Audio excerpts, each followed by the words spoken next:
दोस्तों, भारत में भूकंप और सुनामी की पहले सूचना देने का क्या सिस्टम है, जानिए पूरी डिटेल। भारत में एक सिस्टम है जो भूकंप और सुनामी की पहले से चेतावनी देता है।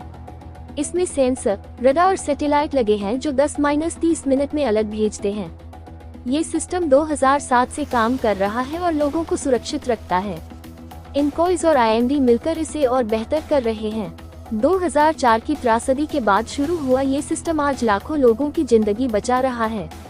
भारत एक ऐसा देश है जहां भूकंप और सुनामी जैसे प्राकृतिक आपदाएं कभी कभी कहर ढाती हैं।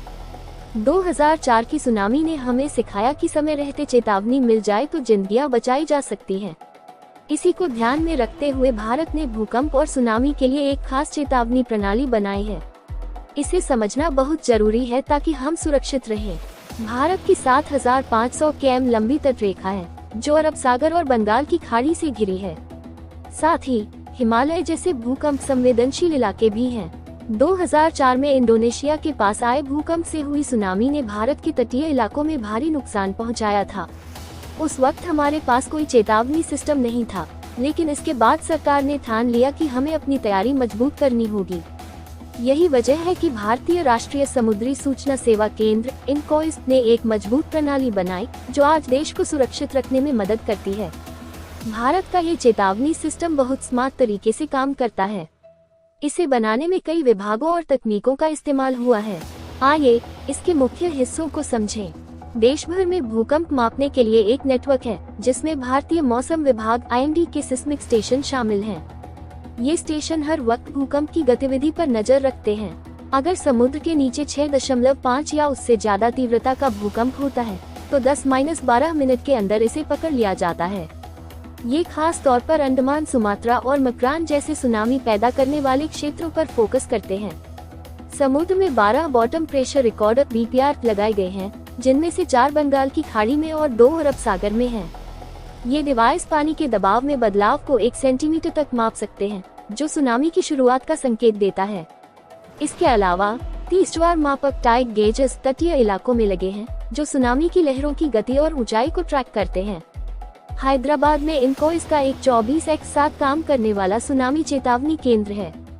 ये सेंटर सिस्मिक और समुद्री डेटा को रियल टाइम में इकट्ठा करता है। एक खास सॉफ्टवेयर इस डेटा को चेक करता है। अगर खतरा दिखे तो अलर्ट भेजता है। चेतावनी को तुरंत लोगों तक पहुंचाने के लिए भारतीय अंतरिक्ष अनुसंधान संगठन ISRO की INSAT सैटेलाइट का इस्तेमाल होता है। ये अलर्ट गृह मंत्रालय MHA और राज्य आपदा प्रबंधन केंद्रों तक पहुंचते हैं, जो फिर तटीय इलाकों के लोगों को सूचित करते हैं। ये सिस्टम बहुत तेजी से काम करता है। मान लीजिए समुद्र के नीचे भूकंप आया। पहला कदम 0-20 मिनट भूकंप की जानकारी 20 मिनट के अंदर गृह मंत्रालय और पृथ्वी विज्ञान मंत्रालय को भेजी जाती है। अगर अंडमान निकोबार जैसे करीब के इलाके हैं तो वहां भी अलर्ट जाता है। दूसरा कदम 30 मिनट, अगर भूकंप की तीव्रता 6.5 से ज्यादा है और गहराई 100 किलोमीटर से कम है तो 30 मिनट के अंदर सुनामी की चेतावनी जारी होती है। जो इलाके 60 मिनट के अंदर लहरों से प्रभावित हो सकते हैं, उन्हें तुरंत सतर्क किया जाता है। तीसरा कदम पुष्टि, अगर इलाका 60 मिनट से ज्यादा दूर है तो BPR और ज्वार मापकों से डेटा की पुष्टि होने के बाद ही चेतावनी दी जाती है। इससे गलत अलर्ट का खतरा कम होता है। उदाहरण के लिए, अगर उत्तरी इंडोनेशिया में भूकंप आता है तो अंडमान निकोबार को तुरंत चेतावनी मिलेगी, लेकिन बाकी जगहों पर तब तक इंतजार होगा जब तक पानी में बदलाव की पुष्टि न हो जाए। इस सिस्टम की असली परीक्षा 2007 में हुई, जब हिंद महासागर में 8.4 तीव्रता का भूकंप आया था। उस वक्त यह सिस्टम सिर्फ 2 साल पुराना था, लेकिन उसने सही समय पर अलर्ट जारी कर लोगों को सुरक्षित रखने में मदद की।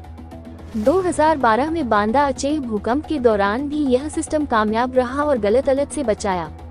आज भारत को यूनेस्को ने 28 हिंद महासागर रिम देशों के लिए क्षेत्रीय सुनामी सेवा प्रदाता बनाया है, जो इसकी विश्वसनीयता दिखाता है।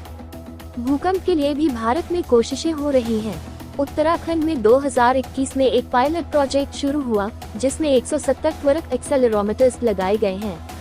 ये सेंसर भूकंप की शुरुआत का पता लगाकर 70 सेकंड पहले अलर्ट दे सकते हैं। IIT रुड़की इस प्रोजेक्ट पर काम कर रहा है।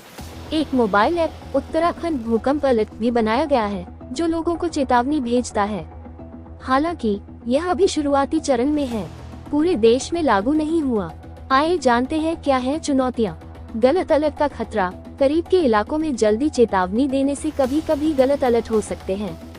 तकनीकी सीमाएं। भूकंप से अलग, लैंडस्लाइड या ज्वालामुखी से होने वाली सुनामी का पता लगाना अभी मुश्किल है। जागरूकता। कई तटीय इलाकों में लोग अभी भी चेतावनी को गंभीरता से नहीं लेते। अगर चेतावनी मिले तो तुरंत ऊंची जगह पर जाएं। रेडियो, टीवी या मोबाइल अलर्ट पर नजर रखें। स्थानीय आपदा प्रबंधन टीम की सलाह मानें।